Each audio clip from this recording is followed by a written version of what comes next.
How's it going, everybody? It's me, Shane, and I'm here to give you a review of Marvel's The Eternals. Now, how do I put this?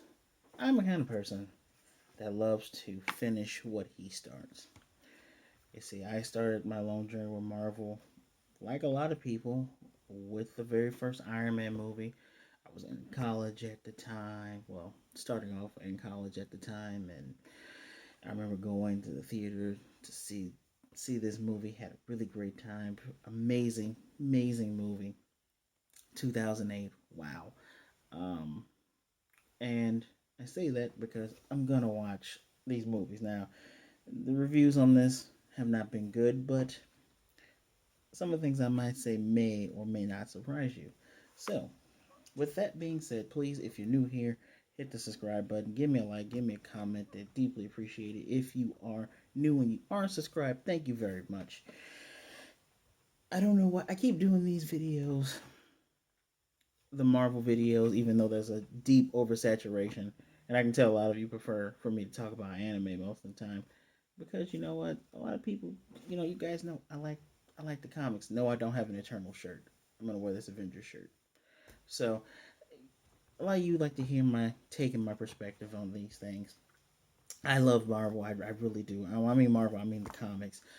I love the DC animated stuff. That's, you know, I feel like DC's gonna have a really good year this year. But we're not talking about them. We're talking about Marvel. So where do I begin? Well, how am I going to rate this? Well, I'm going to talk movie wise. I'm going to talk to you about the pace, the effects, story, and the characters. And I have a whole bunch of things that I've written notes on. Uh, I've developed a pretty interesting skill of being able to watch a movie and type notes on my phone to myself really fast. Let's talk about the Eternals, right? Who are the Eternals? I got a bunch of stuff here. I wish I could throw up stuff in your face to see it, but follow me for a moment. So, the Eternals are these alien beings that were created by the Celestials. Celestials literally made the Eternals to be the defenders of the human race. They are one of two subspecies of people. The Eternals are super people. The Deviants are evil mutant versions of that. The Eternals are here to protect human beings from those deviants. Now, Celestials are massive beings. We even saw the head. We actually saw the head, I believe, of Ashram the Judge in Loki.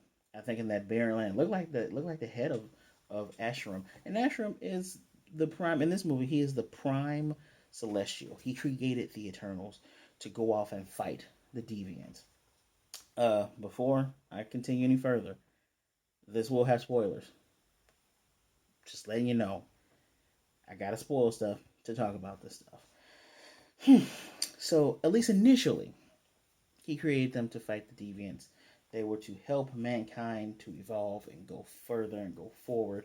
Now, comic book history. Jack Kirby created the Eternals. He's always wanted to do this, and he left Marvel initially to go to DC to make the New Gods. I am not a fan of the New Gods, just like I am not a fan of the Eternals when we talk about comic book wise. Comic book wise, I've never really cared about the Eternals at all. But this is what Jack Kirby wanted to do based on, Greek mythology and things of that nature. Not just Greek, but several other things, especially with some of these characters' names. You got Cersei, you got Phatos, you got Makari, you got Icarus, Ajax, things like that, right? Not to be confused with the Ajax that Deadpool fought. But in the movie, just like in the comics, there's not just these Eternals that are on Earth. There are Eternals all about. And funny enough, we all know of an Eternal. And this is where the MCU deviates. One of the Eternals that we actually know of is Thanos. You ever wonder why Thanos was actually freakishly strong and why it literally took not just three of our best, but like a whole damn group of Avengers to try to take this guy down? That's right, he's eternal. But he is also a deviant eternal. He's not supposed to look like that. And we get the picture. You can very much miss this until they mention it at the end of the movie. There are Eternals about the globe, about the galaxy. Um, Another thing that is different, and this is dipping in the characters. I'm going out of pace for myself, so I'm apologizing to myself. The Eternals, when it comes to their powers, they all actually have a set of concrete powers. Pardon me, which include super strength, super speed, super reflexes, agility, stamina, durability, invulnerability. Basically, they're immortal, but they can be killed.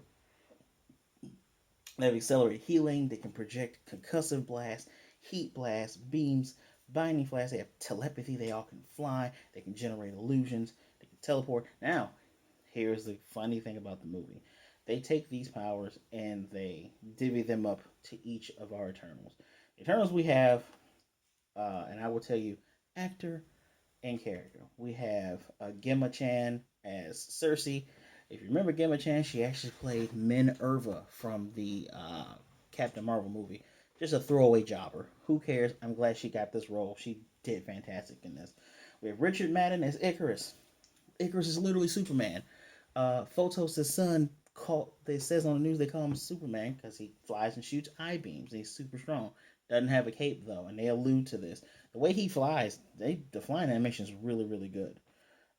There's Kumail Nanjiani as Kingo.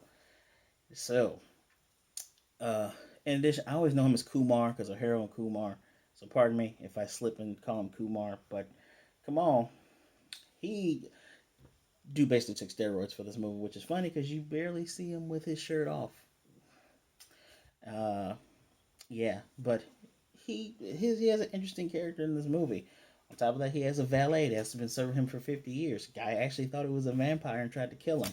Remember that vampire stick because it's going to come back later.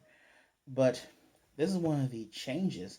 One of the changes is that Kingo was actually based on Japanese samurai. So they took that Japanese-ish character, turned into a Bollywood star. He has these finger blasts. Icarus can fly and shoot eye beams. Is technically the strongest of this group, and Cersei has matter manipulation. Later on in the movie, she is able to change organic matter into other things, which is something she was never able to do. It's almost as if she was getting stronger or she was being mutated. Interesting. There's also Byron T. Henry, who plays Phastos. Phastos is black in the comics, but he's not gay. And here, he is our first openly gay MCU character. We do not count Joe Russo in Endgame. Get the hell out of here. We count Phastos. He has a scene where he openly kissed his husband. They both have a little boy who's also black. I believe Phastos' husband, though, he's Middle Eastern. He might be Pakistani. Sorry if I'm wrong about that. But this is, and one of the things I will give Disney kudos for, because they say they will not change this and delete the scenes or alter the scenes for countries like in the Middle East, like China, that don't approve of these things. And actually, it is very topical. What they try to do with the Eternals is show a wide cavalcade of people and orientations, etc., that exist in the world. Funny enough, because this was shot during 2019, one of the president's cabinet members, Pete Buttigieg, Buttigieg, I know his name's Pete. Look him up. Him and his husband Chasten, they just adopted twins. I believe they're Maltese twins, but they just adopted twins. This happens in the real world, and here you go. Moving on, we have Lauren Ridloff as Makari.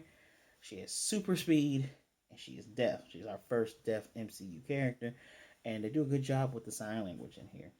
Uh, one of the most enjoyable characters in here. I forgot to mention Fastos is smart, so he makes stuff. It's kind of like the Iron Man thing. You see shades of other characters or shades of characters that could be X-Men that could be within the Eternals. There's also Barry Cogan, who plays Druig, who can manipulate the minds of people. He has telepathy.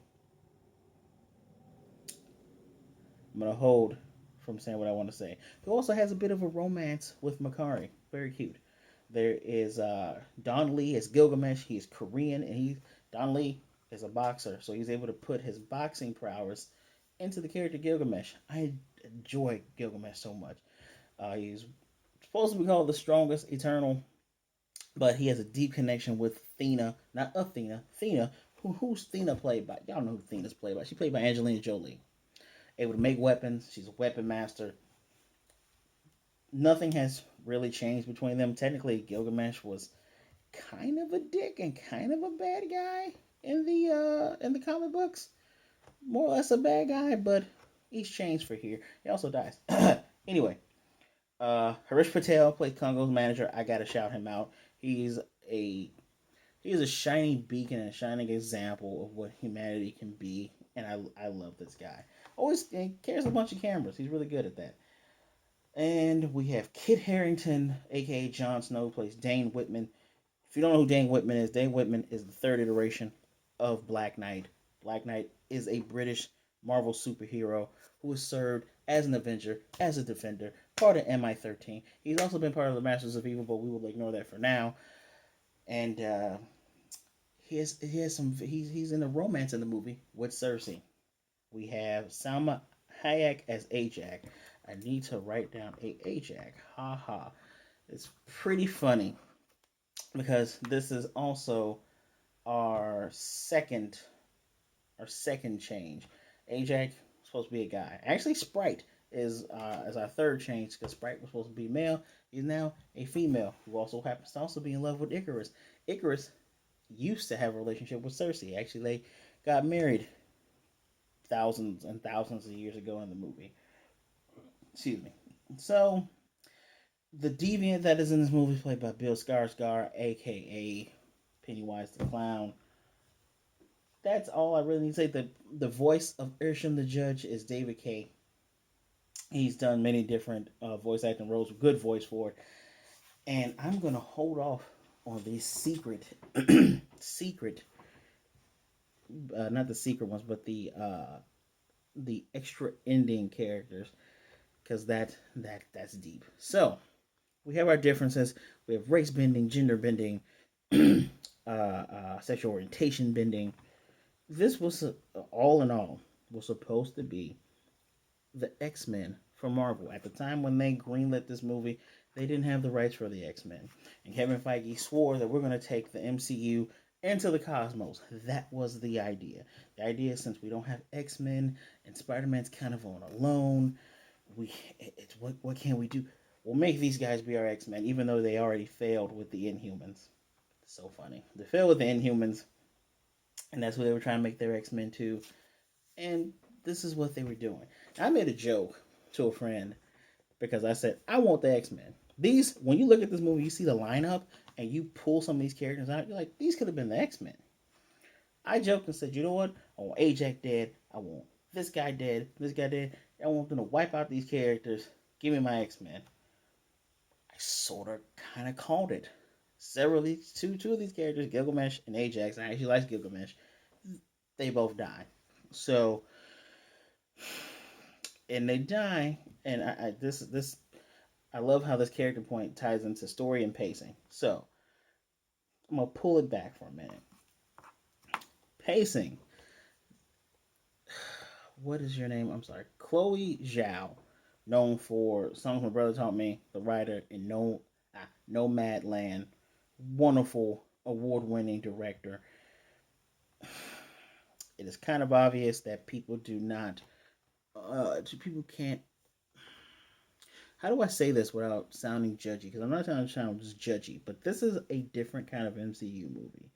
This isn't your cookie cutter popcorn, you know, guy shows up, guy gets powers, you already see the villain, you're gonna fight the villain maybe twice, and towards the end the villain dies and the guy gets to show off his. It's nothing like that. For all the reasons why I actually liked Homecoming doing something different, for all the reasons why I actually liked, who else had a good starting role, all the reasons why I like Shang-Chi. This is a very different take on the superhero entry movie. We start with how the Eternals got here. We start on who we get a nice little crawl that's like Star Wars that explains some things, and we go between present day and past. And actually, we go so far as 6 days in the past. Pacing is fantastic. Just if you're unable to pay attention to when things happen, you are probably not paying attention. They also tell you when in time they are. I couldn't watch someone's full spoiler review because my God, I don't think this person. It's okay to not understand the comic lore, but I don't know if some of these people are fully paying attention to a movie without preconceived notions. Because they tell you when, they tell you Mesopotamia, that's when they first show up. They show you Babylon, which is very, very heavily implied that Ajax created Babylon because it looks just like Ajax's outfit. Um, Also, apparently Babylon was in Iraq. At least that's where the ship is. So I don't know if that's where they're supposed. If that's what they're saying. Um, they tell you where they are in present day. They go from London. They go globe hopping to gather the band back together.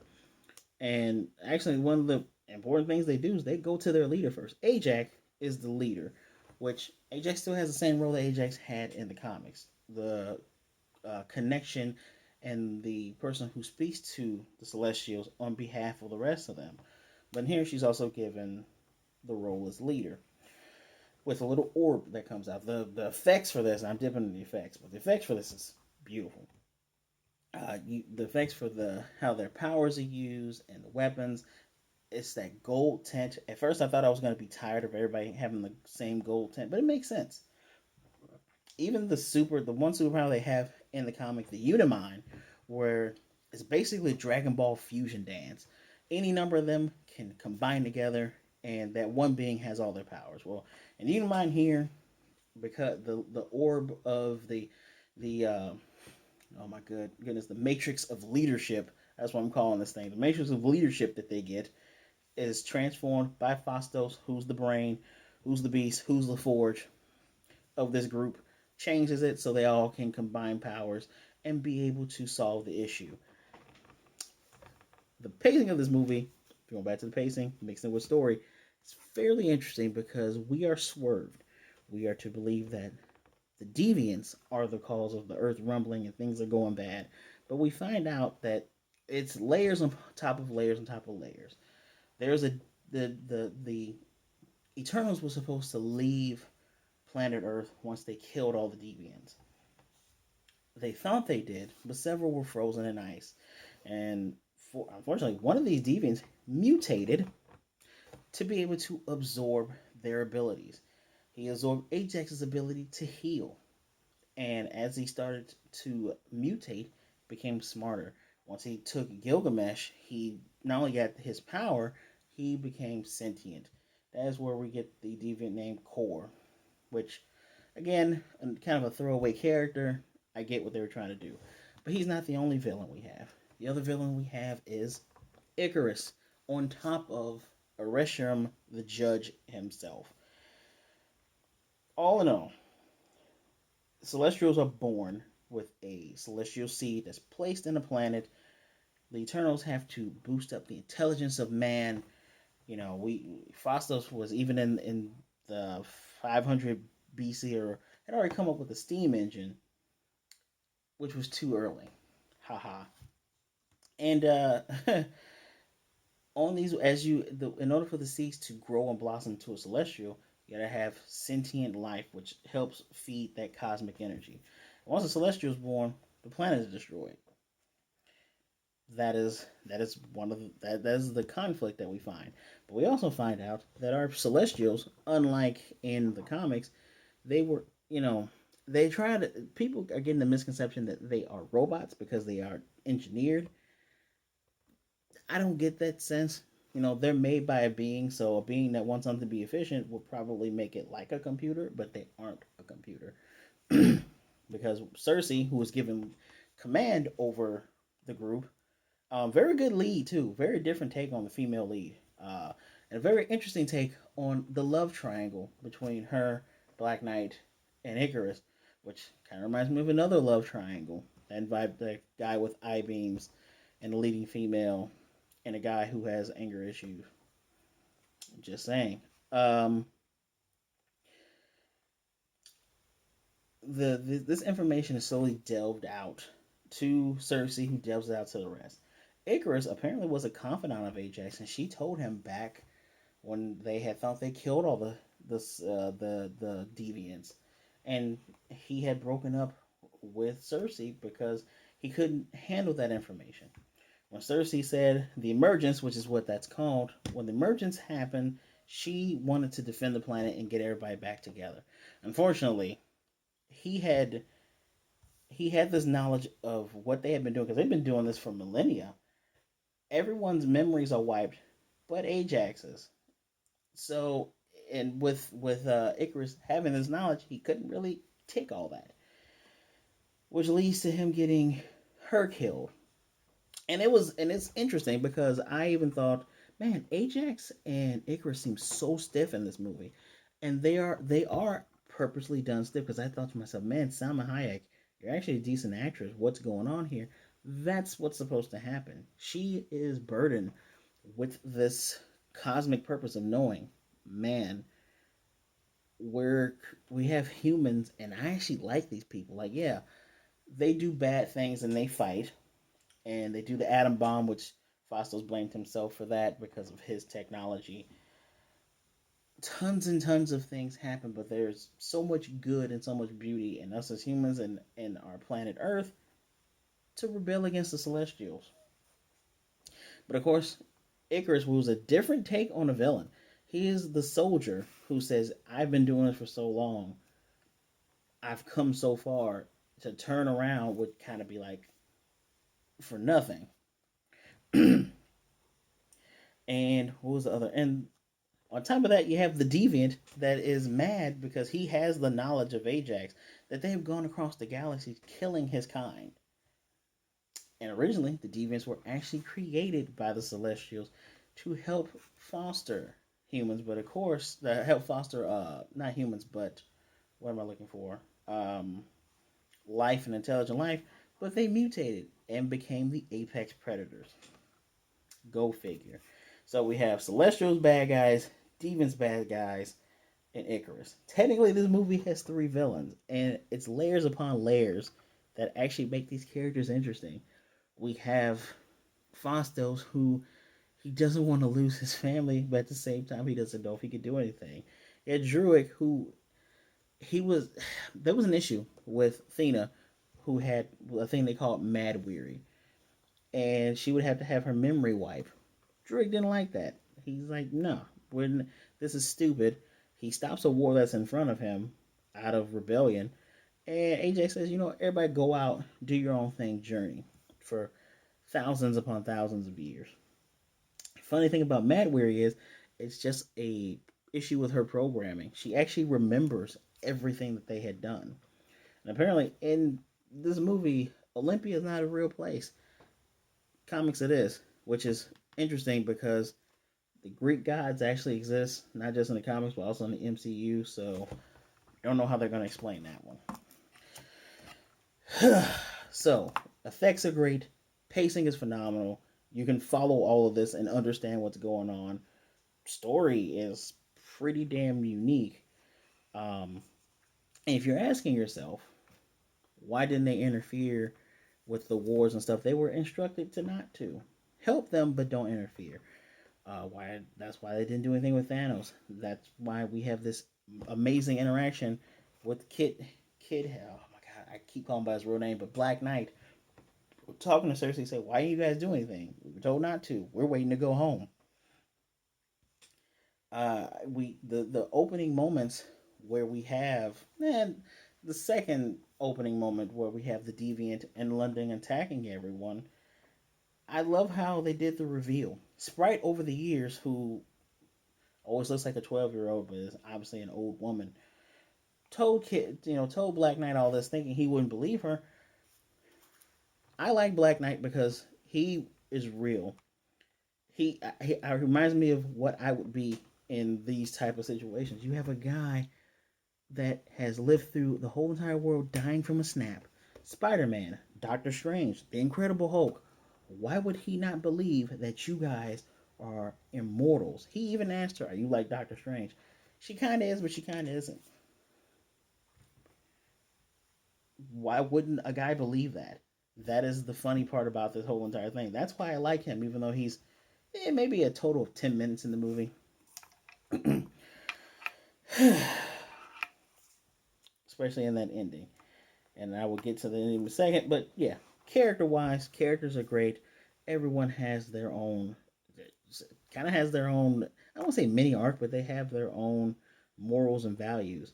Which is funny because Kingo, who some people really like, his whole thing is, yeah, I do agree that we shouldn't kill a celestial, but I'm not going to kill you guys for my own beliefs. So I'm not helping, I'm not hindering. I'm just going to the side. It's very interesting the different takes that each character has. So I've gotten into the nerdy stuff. I pluses and minuses. I don't really care about the Eternals. I watch this because I'm on this ride. This is the 26th movie. I've seen all the other movies. I need to buy the 25th movie. This is why I'm here. So let's talk about these endings. The Let's talk about the overall ending of the movie. Um, Cersei is able to, with the Unimind, turn the emerging Celestial into stone. Fantastic. Looks amazing. I love how it looks so much like cosmic horror. Like this movie has that feel to it. The twisting and turning of the bodies of the deviants, seeing a large being erupt from the earth and possibly supposed to destroy it. And that being supposed to be Tiamat.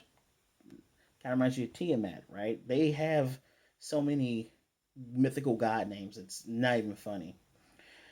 Um, After she's done this, we've lost several. We have Makari, Druid, and Thena. They're gonna go off into space and tell their other eternal brothers and sisters, hey, we've been doing this for millennia. We got to stop this. And the issue that caused the conflict, Celestials create more life. So you're using life to birth more life to keep the universe going. And is at this time that Ajax and most of the other Eternals say that price is too high when it comes to Earth. So on Earth we have Kingo, we have Cersei, and we have, I feel like I'm missing someone important, guys. It's three of them. Fastos. The others go off into space. The other two is dead. Oh, Icarus also dies after he chooses not to kill Cersei because he actually does love her. He flies into the sun. See the metaphor there? Icarus, the sun. Yeah. Um, and Sprite is turned human by Cersei because because of humans, she actually sided with Icarus before. Because of humans, she says, "Man, I want to get married. I want to grow up. I want to have children." Now she's gonna grow old and eventually meet her end, but at least she can do it on her own terms. So we have these three beings. One of the most amazing moments is seeing the head of Arishram in the sky as he pulls the Celestials from the planet towards him, in his hand. And this whole entire time, he is he's larger than the Earth himself. I'm talking. This is what Galactus will probably look like. Galactus will probably be a Celestial, and even though Galactus is a herald of something darker, but that's comic talk. Tell you guys about Thor later. Um, and he holding these three and say, you guys went against my wishes. You did all this, so I'm gonna spare this planet, but I'm gonna judge them based on all of your memories and everything that you know about them. And in a warp, he's gone. The Black Knight is stuck there right before he was gonna tell, his girl, hey, there's things about me you don't know. This ending, I felt so odd with this ending because it's not a good ending and it's not a bad ending. It's like, oh, this is very much a setting up for either another movie or another situation. It can't, you should always, I feel personally, you should always have your movies where it's no dangling participles. Everything is cut. Everything is done. Um, and funny enough, a lot of the MCU movies do that, except for their after credit endings do those type of things. That's kind of one of the things I'm kind of like, meh, I don't particularly care for that, but okay. Secret ending number one. The other Eternals that are in space go, holy crap, we haven't heard from our friends. They are in trouble. Out of the blue comes one of my favorite Marvel characters, one of the most obscure characters that only a geek and a nerd like me would know. Pip the Troll, the drunken burping troll who is also the assistant of Aros, uh, oh god, I can't, aka Star Fox, played by, oh god, where's it? Harry Styles himself. This is the brother of Thanos. Brother Thanos is also celestial. So let's connect some dots here. He's here to help their friends out. And he has, I guess he was the leader, probably of the Titan Eternals or wherever he came from. We're gonna connect some dots here. Ajax brings up in the movie that when Thanos wiped half of the galaxy, it slowed the emergence. And then the humans, they fought back and they brought everybody back. Which, that is what's causing all this. The trailers lied to you very much. Could it be? Now this is a big plot hole that I don't know why this was never explained. If you knew, Feige, this is where you're going, why they never explained it in any of the other Avengers movies that Thanos shows up in.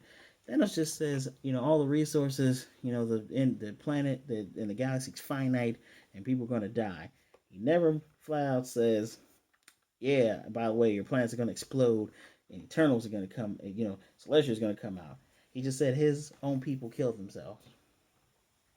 Very much true. So Titan was spared. Jupiter was spared. But this directly correlates that because Thanos' brother is a Eternal, and because Thanos is technically an Eternal in the comics, and he's probably one here, which explains the freakish Titan strength. Um, he wanted to wipe off half of the galaxy to slow down other planets from being destroyed. So all the little genocide jokes kind of fall flat now that this movie has come out. Calmed out. Wow, has come out. Second ending. Second after all the credits are done, we have Black Knight. He's looking at a black sword. We see Excalibur later, but this is not Excalibur. This sword is wrapped up, and it looks like the blade is black and it's moving towards him. And we get a voice off screen saying, "Are you sure you want to do that, Mister? I don't remember, Mister Whitman." I had a buddy of mine tell me because he saw a trailer with this guy in it. It's Marshall Ali. It's Blade. That's Blade talking to him, which he was uncredited and it was confirmed. By the way, Patton Oswalt plays Pip the Troll. Sorry, he's not going to play MODOK, but them's the breaks. Them's the breaks. Maybe he'll play him anyway. People play two roles now, apparently with excuse me, with Miss Chan here. So, what does that mean? It means so much. MI13, Blade, you guys probably don't know this. Blade is technically British. You know, his mom may have been for lack of better words, a streetwalker, a prostitute, but his father is a British vampire. His mother is a British black woman who got bitten while she's pregnant. We know how Blade got here. If you don't know how Blade got here, watch the first movie with Wesley Snipes and take your butts and read some comic books. Blade is British, MI13, and how does all this connect to mutants? Well, Black Knight operates with Captain Britain, who is the brother of Betsy Braddock, aka Psylocke, also aka Captain Britain, and there's a lot of comic book history with that, with her getting, Kuwan's body and becoming Psylocke and then getting her body back and blah blah blah blah blah. But Excalibur, the group with Nightcrawler and Jubilee and all these other different characters, there's a world of possibilities. Will Marvel stick to the cosmos? Yes and no. We're going to get these TV shows that deal with multiverse and down to earth people like Moon Knight and She-Hulk and Miss Marvel, who's kind of in between both sectors. And we're also going to get some of the space stuff. I'm gonna be real with you all. I want this to be an X-Men movie. Sure, it would have been an X-Men movie where the guy that plays Cyclops would have died, but I would have liked this to be an X-Men movie. You have the telekinetic that could have been one of our telekinetic. We have the leader who hid and lied, Charles Xavier, that died, that could have died again. Speedsters, Quicksilver. You have so much allusion to the X Men. I know that's why they divvied up the powers. As opposed to giving them all the same power, which would make it kind of boring. But that's just what it is. um, I've also heard someone say this is Marvel's Wonder Woman 84. It's not. The plot makes sense. Things make sense. It may not be exciting, but it's also not boring. And it's also not dumb. You tell me the ending of this movie is as dumb as the ending to 84. I don't know what you smoking, and I don't want it. What was a favorite moment? I even wrote this down on here. So, a favorite moment, I have to say, that third act was pretty good. Like, seeing the 3-on-1 battle against one of Marvel's Supermen, very interesting. And there's a lot of illusions, like Phastos' arm cannons, very Wakandan. You know, swords and shields. I'm looking forward to seeing Ares show up in the MCU sooner or later. Lots of Easter eggs, lots of illusions. I do encourage everybody to watch this movie.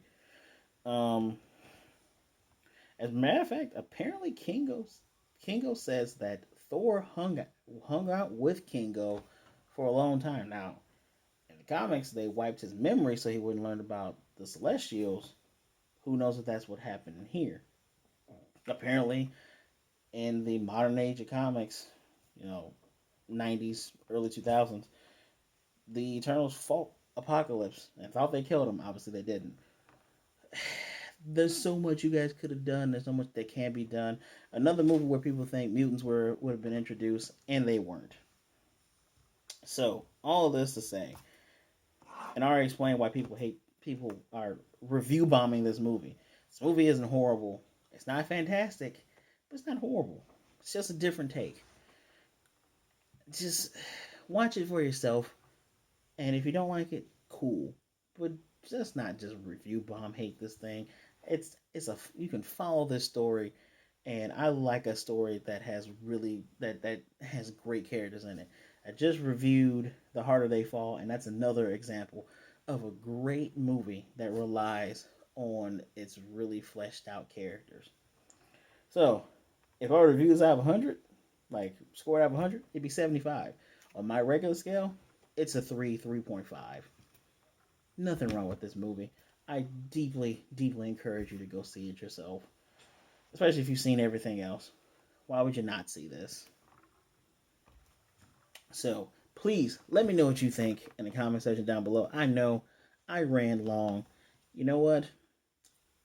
I barely, sometimes not even 15 of you guys stay till the end. So, you know what? I wanted to get all my stuff out. There, I said it.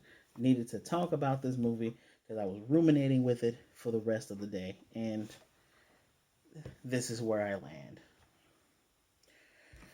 Are you excited to see, by the way, the end of the movie said the Eternals will return. Are you excited to see them return? Cersei has been, actually, I want to make sure I got this right. If I'm correct, Cersei has actually been an Avenger before. Boom. Cersei has been an Avenger. She's been a part of the God Squad as well, which is a collection of different gods from the Marvel Universe. Will Cersei return? I would definitely like to see Asian superhero woman in that team. I'm just saying, her, Black Knight, we could be building a new Avengers. Probably not. But who knows? By the way, Marvel, stop playing around. Give us an X-Men movie. Yeah, I know you're not going to have my girl Emma Frost in it. I don't care at this point. Give me an MCU X-Men movie, please. So, again, leave a comment down below. If you made it this far,